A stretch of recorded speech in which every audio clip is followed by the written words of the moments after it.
So, in this section, we will talk about the history of Indian English literature, not necessarily history. I might be talking like I will be talking about history, the entire history of Indian English literature.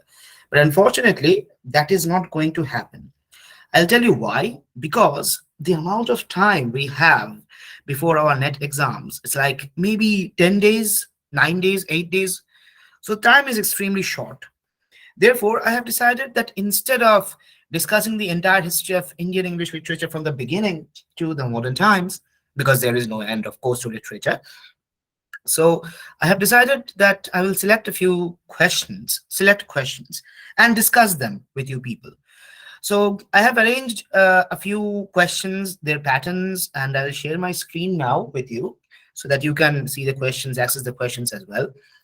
And in the process, you have to remember, if you are studying 10 or 15 or 20 questions, you just it will not help you if you just know the answer to one particular question. What I mean is that each question has four options, right? So you have to know about all the four options, because there is a certain possibility that in this exam, let's say in the previous exam, some question has come from one author, but some other authors were in the option, for some other works were in the option, and we foolishly have missed it. That will not help us, because that new word might come to the present exam. So instead of just knowing the answer to the question, we will go through all of the options, most of the options, as much as possible in this section of our discussion. So without further delay, we shall begin.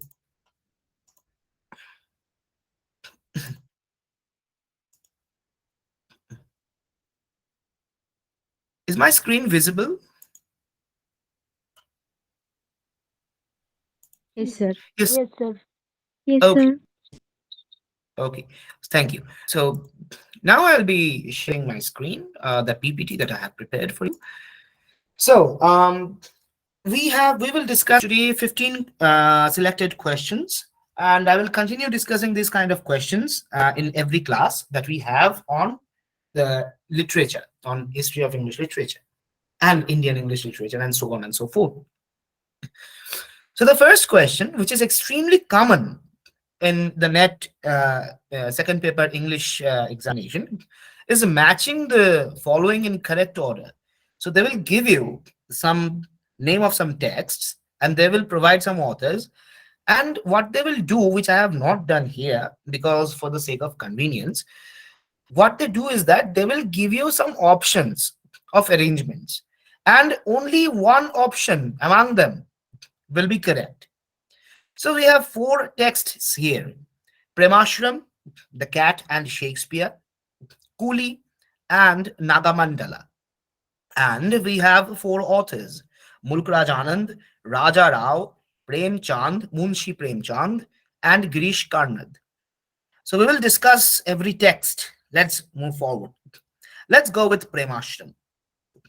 Now, Premashram was first published in the year 1922, and it resonates with the disturbing notes of Awadh peasant movement.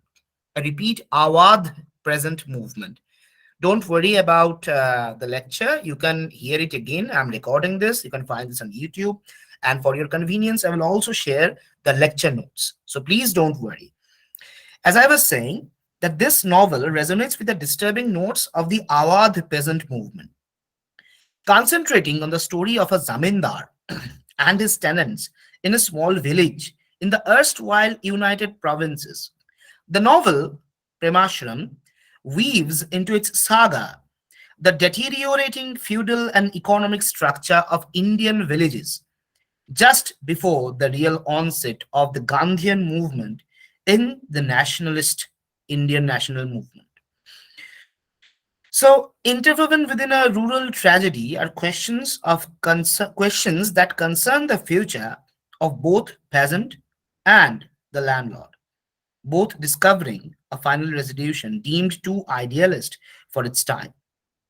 Besides these two sections, there are officers, the evolving bureaucrats, the women and educationists, social activists, everyone offering a viewpoint towards the evolving nation and the national agendas, jostling for space and very difficult to ignore. Next, we have The Cat and the Shakespeare. Now, this is a very famous work by Raja Rao. It was published in 1965. Um, Give me a second. Sorry, I forgot to mention the author of Prema. It's Munshi Premchand. Extremely sorry. I described everything, but I forgot to mention the author. So first we have Prema written by Premchand, then Cat and Shakespeare, written by Raja Rao. It was published in 1965, and it is a metaphysical comedy. And it answered certain philosophical questions that were posed in Raja Rao's earlier novels. Now, you see, Raja Rao had a philosophy while writing literature. His philosophy of writing literature was a kind of sadhana, which, if translated to English, can be barely mentioned as spiritual discipline. For Raja Rao, writing was a consequence of his metaphysical life. Therefore, his novels, all of his novels, essentially represent a quest for something. We don't know what it is. Maybe it is a quest for the absolute or something else. From Kantapura to Comrade Kirillov, everywhere, Raja Rao's protagonists grapple with one concern. And that concern is, what is the truth? And is there any absolute truth? And if there is, what is the method to find it? And in every case, their methods vary, their results vary as well. But what is common is that all of them share the same preoccupation. So this text is an attempt by Raja Rao to answer the question that he posed to himself while writing his novels. Next, we have Coolie, written by Mulk Raj Anand. Many of you have read Coolie. It is very popular in the courses of UG and PG literature. It was first published in 1936, and it is a landmark novel in modern Indian English literature. This novel condemned the social, economic, and cultural impact of more than 2 centuries of British occupation and indicated India's own rigid caste system. India's own rigid caste system, which had long separated India's citizens into groups based on their work status and their ethnicity. This novel appeared at the height of a turbulent decade in which our country itself, under the leadership of Mahatma Gandhi, started to agitate for its independence, and in that process struggled to find a definition for itself. Lastly, Naga Mandala. It is a play written by Girish Karnat, 1990. It was originally written in the Kannada language, but later it was translated to English. The play is based on 2 oral stories from Karnataka that Girish Karnad heard from his mentor A.K. Ramanujan, the famous poet. This information is important. Question might come that from whom did Girish Karnad hear the story of Naga Mandala? The answer will be Professor A.K. Ramanujan, the famous poet, who was Girish Karnad's mentor. So, through the play, Karnad exposes the exploitation and incarceration of Indian women that occur through the institution of marriage. And he also displays how myths exposes the fears of men in society and therefore thus are inherently patriarchal and are used in order to control and restrict the actions of women. Yes, there are many mythologies, mythological stories that actually people consider to be real incidents, unfortunately. And to add to our misfortune, those are used to suppress the weaker sex, the women in our society. So we Sir, have the can you matching repeat the publishing date? publishing date of which one? Naga Mandala, sir. Naga Mandala. As far as I am concerned, it was played in 1990. Yeah, 1990. Thank you, sir. And you're welcome. So we have the matching Premashram by Munshi Premchand, Cat and Shakespeare by Raja Rao, Coolie by Mulk Raj Anand, and Nagamandala Girish Karnat. The second question, Jhutha by Om Prakash Valmiki is a what? Collection of poems, play, autobiography, novel. First, we come to the term Jhutha. Jhutha in Hindi means leftover. If I am eating something, then suppose I am eating any kind of food, and someone else comes and asks me, can I share your food? And I say that, please don't, it is jutha. That means I have already started eating from it, so it is not very proper if you eat from this. It is a common tradition that is maintained for centuries in India. Now, Om Prakash Valmiki, he was a quote unquote untouchable. Who are untouchables? Dalits. In this novel, this, for your information, this is an autobiography. And in this novel, Om Prakash Valmiki describes his life as an untouchable or a Dalit in the newly independent India of 1950s. As mentioned before, jutha refers to scraps of food on a plate, and it is like it is destined for animals, not human beings, or perhaps thrown in the garbage. But in our country, untouchables have been forced to accept and eat jutha for centuries. And this very word, jutha, it encapsulates the pain, the humiliation, the kind of poverty of a community that is forced to live at the hierarchy of the Indian social pyramid. Yes, untouchability was abolished in 1949, but that doesn't mean that Dalits were not facing discrimination. They continued to face discrimination, economic deprivation, violence, ridicule, and so on and so forth. Even today, we hear news from certain rural areas of India that certain people are killed because they're untouchable and they went to fetch water from the village wells, which is quite appalling, which is unthinkable. So, this text, Jutha, not only remains contextual in the context of the early post independence era, but it remains contemporary in our age in this year 2023 as well.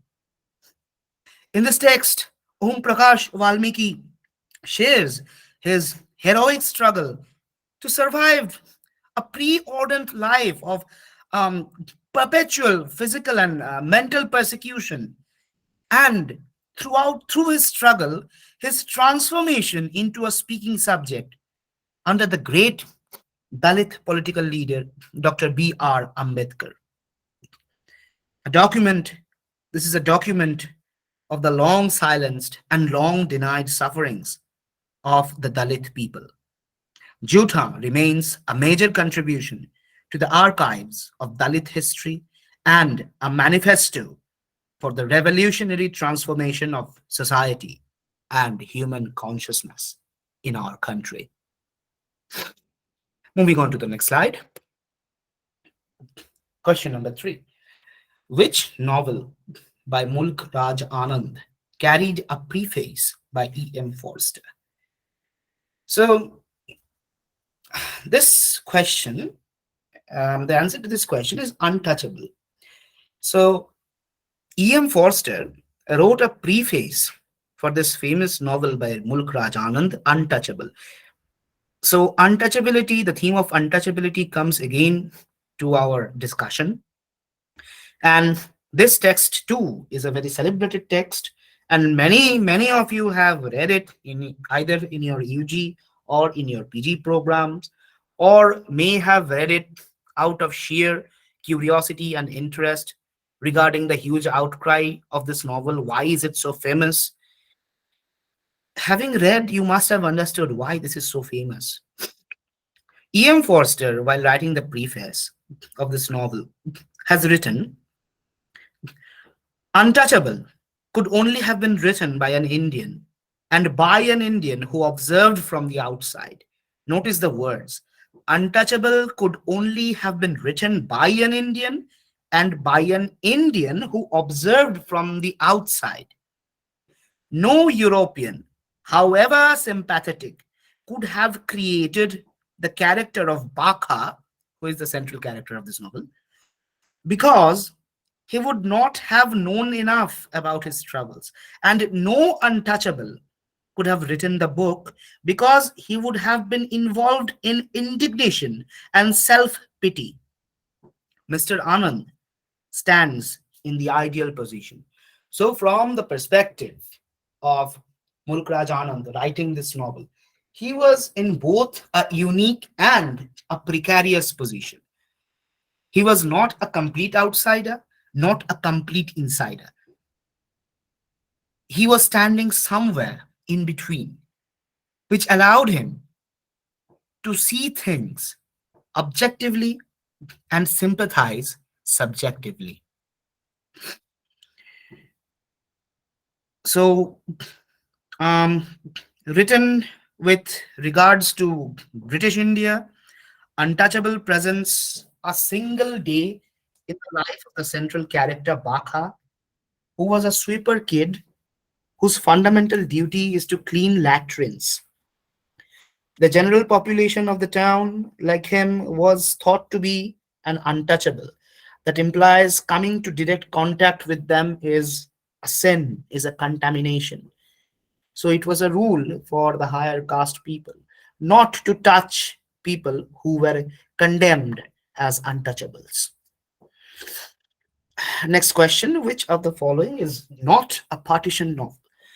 Now, there are two novels, Train to Pakistan and The Shadow Lines, which are very celebrated, and most of you have either read it in your UG or PG programs. Train to Pakistan by Kushwant Singh and The Shadow Lines by Amitav Ghosh. Nevertheless, I will discuss briefly about this text, all of the texts. Train to Pakistan was first published in the year 1956 by Kushwant Singh, and it recounts the horrific political events that took place during the partition of India and Pakistan in August 1947.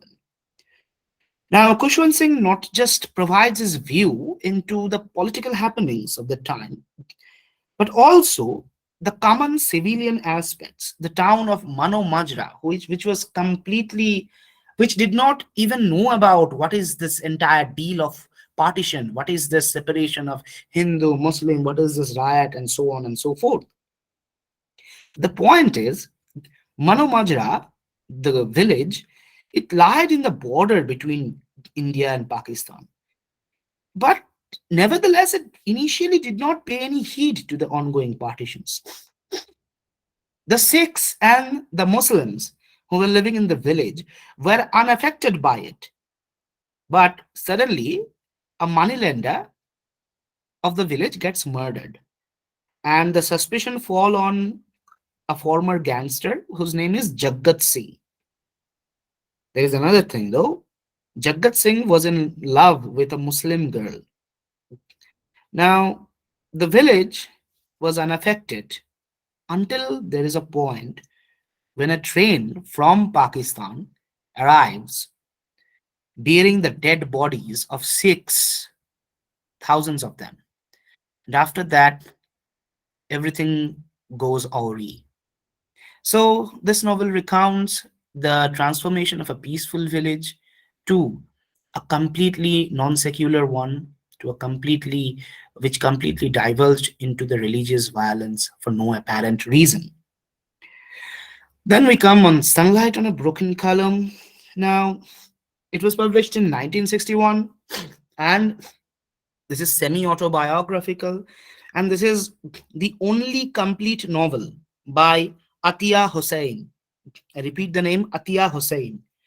This novel is also set against the backdrop of partition and the social fragmentation that was caused by the partition, and it follows the life of a girl, an orphan girl whose name is pardon me, I forgot the name. Yes, Laila.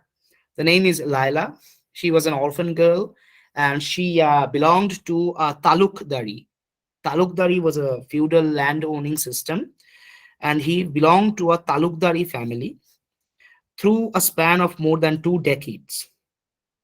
So this novel not only talks about partition, but also gender segregation, about a family that finds itself on the wrong side of the partition, not only ideologically but also spatially. I thought of not discussing the shadow lines, but since we are discussing all the text, I thought of shedding a light or two because everyone probably has read this. So it's written by Amitabh Ghosh. It's praised for its ingenious structure, very challenging style, somewhat stream of conscious technique, jumping back and forth between 1939 and 1970s, and the reminiscences of the various family members like Trideep and Thamma and so on and so forth. It The important thing that it recounts is the riots in Calcutta and East Pakistan in 1963 and 1964, which is brought out very vividly in the novel. So all of these three novels, as we have discussed, are partition novels. The last one, In Custody, is not a so celebrated novel written by Anita Desai. Some of you may have read The Clear Light of Day by Anita Desai. And Desai's style, I don't know, Anita Desai, when I was reading The Clear Light of Day, I read it recently. I mean, by recently, I mean in the year 2017. It's not too recent. Anyway, when I first read it, like, I was in love with the text. I don't know why. I like the style of Anita Desai so much. Her descriptions, the flowers and the birds and the entire thing that she is describing, and her narrative technique, everything seemed so beautiful. I have not read In Custody. I must say, I must admit, I have just gathered some information, which I am going to share with you. It was a novel written in 1984 by Anita Desai, and this book is about searching for identity and meaning in life. And it is about a young man named Devin Sharma who is searching for the identity and meaning in life and always is rendered dissatisfied. So our answer will be In Custody by Anita Desai. And after gaining the information about this text while preparing to take this class, I find it very interesting. Like, I will be reading in this text In Custody in a few days. I plan to. I'm encouraging all of you to do the same. Well, of course, after your net exams are over, because if you do before that, well, you will be focusing only on the text, not on the exam. So obviously.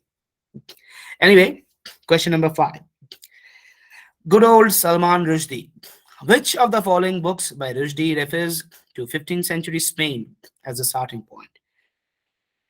So the answer will be Grimace, obviously, but let us discuss very briefly about the rest of the stories.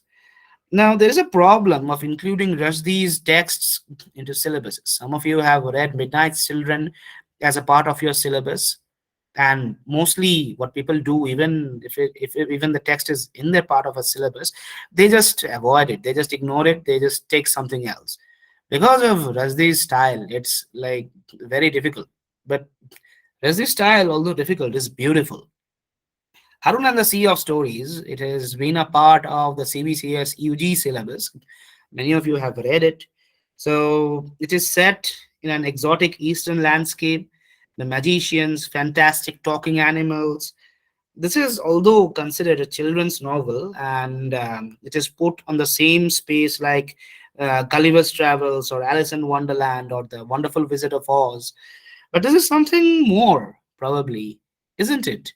for the people who have read it, they will understand that Harun's adventure and the efforts of censoring stories, it's something that links its ties very close to Salman Rushdie's personal life.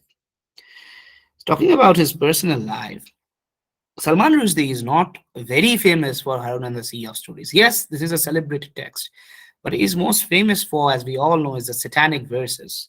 As you all know, that Salman Rushdie was attacked some time ago, and it gives me both grief and happiness to say that he was attacked and he was in a critical condition, which is very saddening.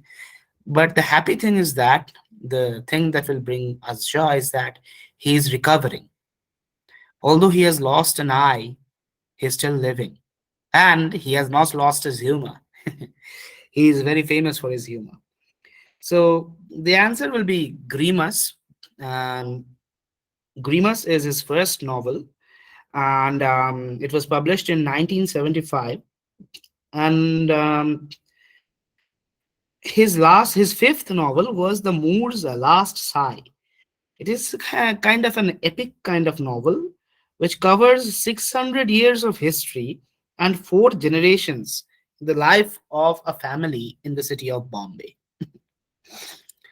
Moving on to the next slide. Who was the first recipient of Sahitya Academy Award? Let's go step by step. R.K. Narayan won Sahitya Academy Award in 1960, and for the novel he won was The Guide. Mulkraj Anand received it in 1968. Now, many of you might be thinking, sorry, not 1968, 1971. Mulkraj Anand won the award in 1971. Now, many of you might be thinking or have this misconception that he won the award for the previously mentioned novel Untouchable, but it was not. Mulkraj Anand received the Sahitya Academy Award for his novel The Morning Phase, which was published in 1968. I repeat, The Morning Phase, 1968. This was like a semi-autobiographical kind of narrative. Next, Raja Rao, Serpent and the Rope. He won the Sahitya Academy Award for it in 1964. The Serpent and the Rope was published in 1960. Lastly, Khushwant Singh, who was awarded many things, including the Padma Bhushan in 1974, but he refused the award against in a protest against the Operation Blue Star, where the Indian Army raided Amritsar. In 2007, he was awarded the Padma Vibhushan, which is the second highest civilian award in India. He was awarded the Sahitya Academy Fellowship Award in 2010. So our answer will be R.K. Narayan because he was the earliest. Next, who wrote an introduction to R.K. Narayan's novel, The Financial Expert? The answer is Graham Greene. But let me tell a few things about The Financial Experts. It was written by 1950. It was written in 1952. It takes place, as do many other novels, in the small town of Malguri. Malguri is a fictional town, as we all know, of Narayan's literature. The central character in this book is literally a financial expert whose name is Margaya, who offers advice to his fellow townspeople from under his position at the banyan tree. He's a man of many aspirations, and this novel delves into some level of psychological analysis. It tells the story of the rise and fall of this central character. The main theme of the novel is lust for money. And in his description, in his depiction of Margaya, R.K. Narayan humanizes him, does not show him as a monster of greed and wickedness, and shows that despite his lust for money, he is still a human being. Now, Financial Expert was R.K. Narayan's sixth novel. R.K. Narayan is one of the rare novelists who wrote throughout the span of pre-independence and post-independence, both. And Margaya is often called probably Narayan's greatest single comic creation. This novel is extremely well constructed, And it is like in 5 parts, corresponding to the format of Elizabethan drama. So Graham Greene was Narayan's, Arkanarayan's friend and his mentor, and he helped with the publication of his previous few novels, and he wrote a preface for this novel. Next question: who said Ezekiel is a poet of the city Bombay? The answer is Linda Hess. Now, talking about Nissim Ezekiel, he's a poet of multitudinous themes. Now, one of the most recurring themes in his poetry is the sensation of oppression in a crowded civilization represented by the city of Bombay.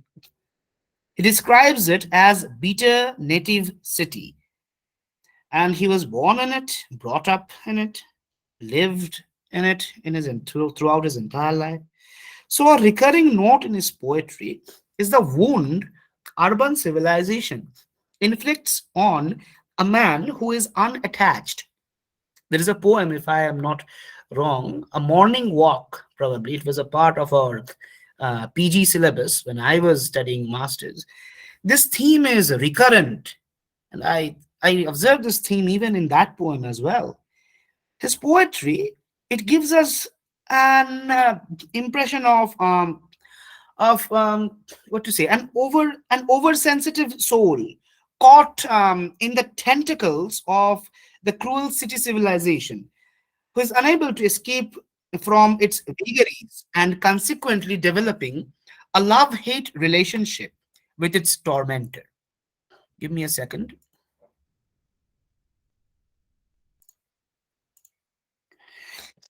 Okay, so give me one more second. Yeah. So Ezekiel, Lissim Ezekiel, has seen the splendor and poverty of this great city, its air-conditioned skyscrapers, as well as, in contrast, the claustrophobic slums, its marvelous capacity for survivals, as well as its slow decadence. His relation to the city's oppression is light-hearted, ironic, and often sardonic exposure of its several hidden faces. For Ezekiel, Bombay is a symbol of the Indian dilemma, which is trapped between the transformation of tradition to modernism. Moving on to the next slide.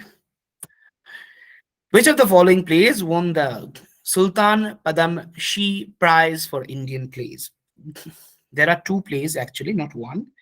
One is Lawrence Sahib, another is Doon Gaji House.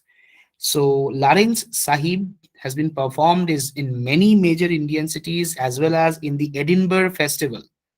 It was first produced by Derek Jeffries at Bhulabhai Theatre, Bombay in July 1969. I repeat, Lawrence Sahib was first produced by Derek Jeffries at Bhulabhai Theatre, Bombay in July 1969. This historical play competed among 80 entries, and many of them from very established authors. But this award, Sultan Padamshi Prize, was awarded to Lawrence Sahib. The writing of this play, according to, oh yes, the author is Gurucharan Das. So give me another second. Someone is trying to enter. Yes, the author is Gurucharan Das, and this play is a kind of search for his own identity. Then next, another play which won this award was Doon Gaji House. It's written by Cyrus Mistry, and it's regarded as a seminal work in contemporary Indian theatre in English. Cyrus Mistry's first novel was The Radiance of Ashes, which was shortlisted for Crossword Prize in 2005. His second novel was Chronicle of a Corpse Bearer, which was published in 2013. And this work, Dungaji House, this play, this actually won this award of Sultan Padmashi. Moving on to the next question, which of the pair is correctly matched? None of them are correctly matched. The fourth one, The Apprentice by Arun Joshi. Let's talk about Arun Joshi a little bit. Arun Joshi was born in 1939. He was educated in India and the US, got his master's degree in management from the MIT, Massachusetts Institute of Technology. He has written five novels and a collection of short stories, and these have won him critical acclaim and recognition as an author of rare sensitivity and exceptional talent. His novel, The Last Labyrinth, was selected for Sahitya Academy Award. There are a few novels by him which should be mentioned, like The City and the River, The Foreigner, The Strange Case of Billy Biswas, and his collection of short stories, that is, The Survivor. This novel, The Apprentice, is totally different in tone from his other works. The protagonist's name is Ratan Rathore, who represents the quintessence. Every mana contrasts with other protagonists insofar as his intellectual level is much lower. He is an unsophisticated youth. He is jobless. He comes to the city to find a career. He is unscrupulous and even ready to prostitute himself for professional advancement. And he is extremely seduced by materialistic views. He takes a lot of bribe to clear a large lot of defective weapons, and as a consequence, a brigadier who is also his close friend had to desert his post, and ultimately, to escape his shame, he commits suicide. And as a repentant, Rathore avoids confessing his guilt but tries to achieve redemption by cleaning the shoes of devotees every morning in the temple. So, what we learned from the character of Ratan Rathore was he was wading through corruption to arrive at an understanding of life and its affirmations. This novel is cast in a series of Browning like monologues, Robert Browning like monologues, to a boy whom the protagonist, burdened with the sorrow of a wasted life, lays bare motivations, aspirations, dilemmas, and frustrations of his past. The next question, The Return. We all know about the rest of the author, Bapsi Sidhwa, V.S. Naipal, Pankaj Mishra, but K.S. Maniam is the author of this novel. This novel is autobiographical. It was written in 1981. It is a very sensuous and poignant work about the search for identity in the post-colonial era. Moving on to the next slide. The rest of the questions are quite easy, especially the first one, 12. Question number 12. Girish Karnad's Hayavadana, originally written in Kannad, has been translated in English by Girish Karnad himself. Now, the next question is also on Hayavadana. So let's talk about this. First of all, why does Karnad base his play on Thomas Mann's transposed heads? This is a question that can come. On what does Karnad base his Hayavadana on? So the answer will be Thomas Mann's transposed heads and Kathasarit Sagar. I repeat, Kathasarit Sagar. I forgot the author of Kathasarit Sagar right now. I'm not sure. I read it somewhere in history books, but I have totally forgot it right now. So this play was based on Kathasarit Sagar and transposed heads, and this is a mock heroic transcription of the original Sanskrit tales. So this is a multi-layered play, Hayavadana, and it is based on Kathasarit Sagar and Thomas Mann's The Transport Head. This depicts duality in life between the mind and the body, between the desire and the reason, between friendship and love. It is a merging of several political and not political, philosophical threads into one whole. The play opens with a prayer to Lord Ganesha.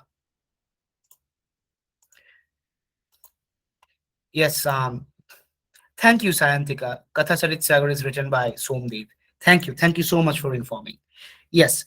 The play opens with a prayer to Lord Ganesha, who is the god of completeness. And yet he himself is incomplete because he has an elephant's head into a man's body. Then the play introduces the story of Hayavadana, who, due to a twist in fate, is born with a body that is half horse, half man.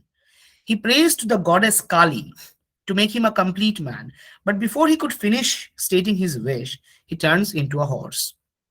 He makes peace with this, but regrets having a human voice. Thus, It depicts the fact that human desire is unending. It has no end. Next, question number 14. Arrange in chronological order.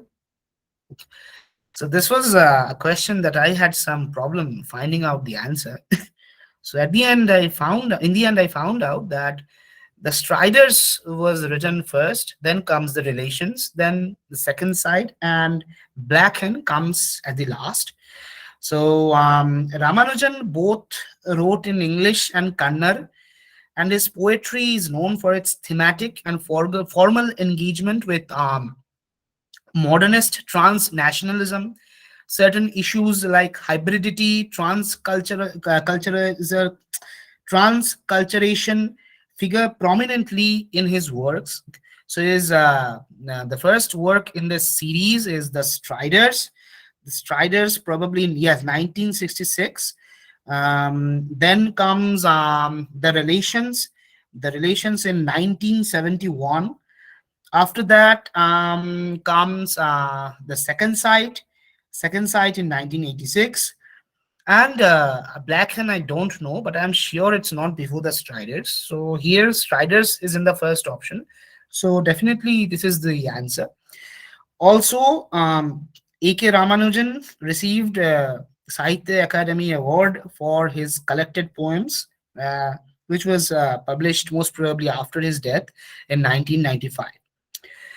The last question of the day, Raja Rao got the Sahitya Academy for, of course, The Serpent and the Rope, 1960. We discussed this previously in another question.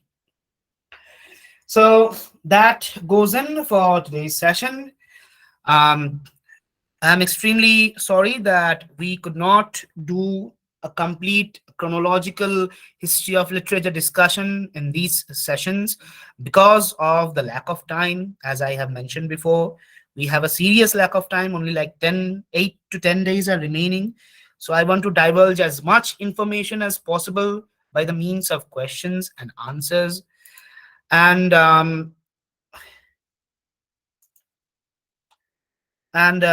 my objective here, as I mentioned, is to divulge as much information as possible. So if there is any question, I would have loved to take questions right now, but I'm extremely sorry right now. I'm extremely tired. So if it would you would be a little bit understanding enough to ask me questions personally in my WhatsApp, I will be more than happy to answer. So wishing everyone a very good night. No, NTA has not released the date of the exam of English people as far as I am concerned.